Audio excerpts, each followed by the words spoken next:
This is the largest grizzly bear ever recorded. You can see my reflection in the glass.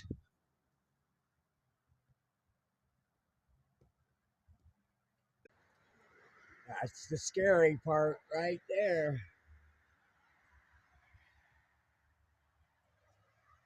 You can see how tall I am in the reflection of the glass. I need a pellet gun that can take care of that.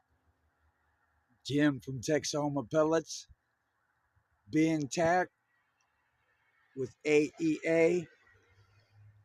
Get your M50 pistol. Crank one off fast enough to protect me in Alaska or Michigan from that.